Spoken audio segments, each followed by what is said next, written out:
Hello students, welcome to my channel smart study. उम्मीद करती हूँ आप सब लोग अच्छे होंगे।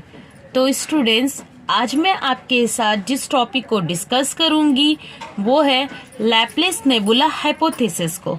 ओके स्टूडेंट्स, लास्ट क्लास में मैंने आपके साथ कांट्स गैसेस मास हाइपोथेसिस को डिस्कस किया था और इसकी क्रिटिसिज्म को बताया था।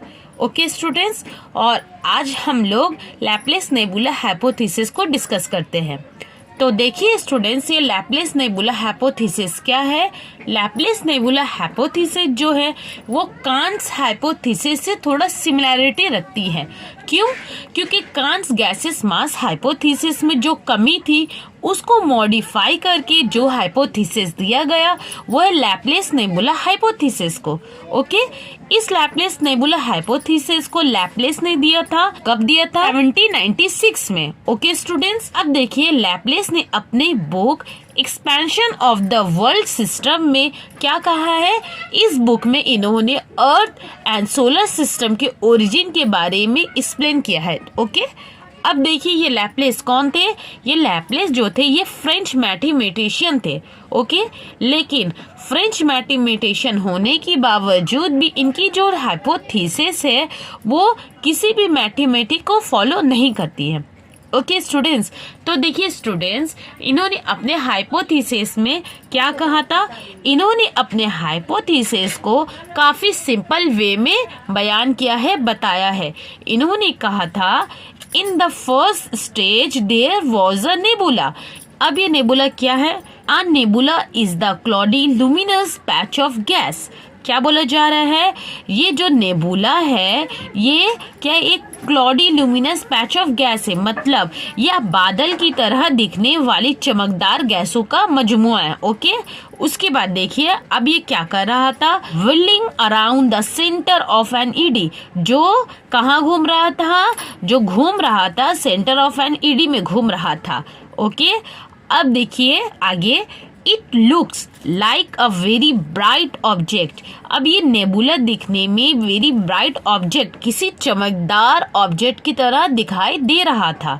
ओके, उसके बाद देखिए, it is said that a nebula is the birth place of stars and Galaxy of star.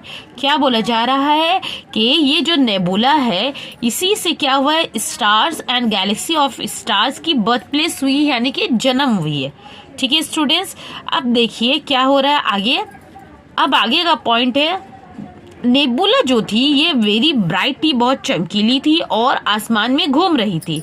ठीक है, देखिए जो हम लोगों का लैप्लेस नेबुला हाइपोथेसिस है इसको एकदम ब्रीफली तरीके से हम लोग पढ़ते हैं। क्या क्या हुआ था तो देखिए, nebula was wheeling in the sky. ठीक है, सबसे पहले नेबुला जो है वो आसमान में घूम रही थी।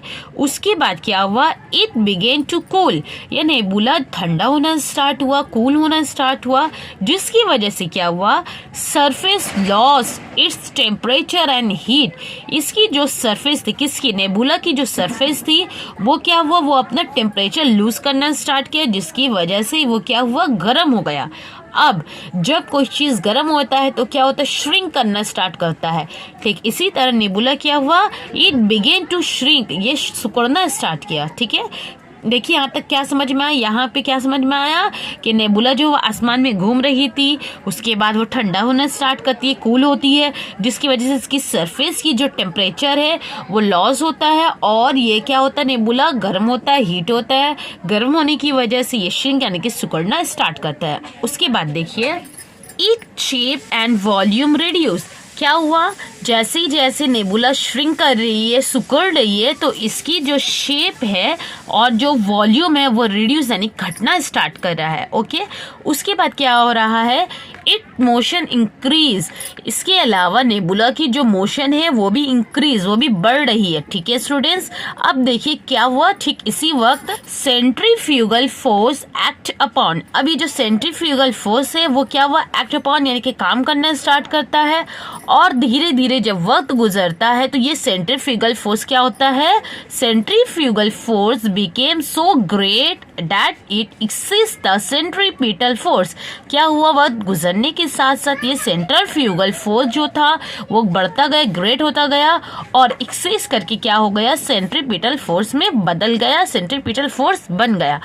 ओके, उसके बाद देखिए आगे, the equator of nebula became weightless. अब नेबुला का जो इक्वेटर था, सेंटर का जो पार्ट था, वो क्या हुआ, वेटलेस यानी कि कमजोर यानी कि हल्का होना शुरू कर दिया।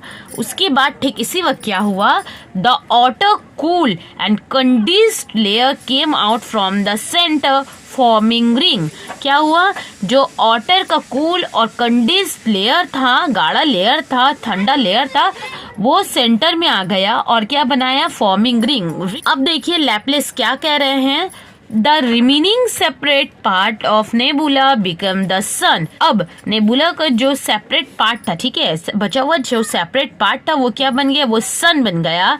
और the separate ring of material went on moving around the nebula. क्या बोल रहे हैं, जो नेबुला का जो रिंग था, सेपरेट रिंग था, वो क्या करने लग गया, नेबुला यानी कि जो न्यू सन बना हमारा उसके गिर्द घूमने लगा। उसके बाद लैपलेस ने कहा यही सेपरेट रिंग जो है ये आगे चलकर 9 पार्ट्स में डिवाइड होती है और ये 9 पार्ट्स जो है 9 प्लैनेट्स फॉर्म करता है। और ठीक इसी तरह सैटेलाइट के साथ भी हुआ। ओके स्टूडेंट्स, तो समझ में आया लैपलेस नेबुला हाइपोथेसिस कैसे हुआ, कैसे अर्थ की और सोलर सिस्टम की ओरिजिन हुई। ओके, वो टॉपिक से रिलेटेड कोई क्वेरी है या क्वेश्चन है, आप मुझे नीचे कमेंट में लिखना, मैं इसका आंसर ज़रूर दूंगी। तो मैं मिलती हूँ आपसे अपने अगले वीडियो में, तब तक नॉलेज हासिल करते रहे, पढ़ते रहे। Thank you.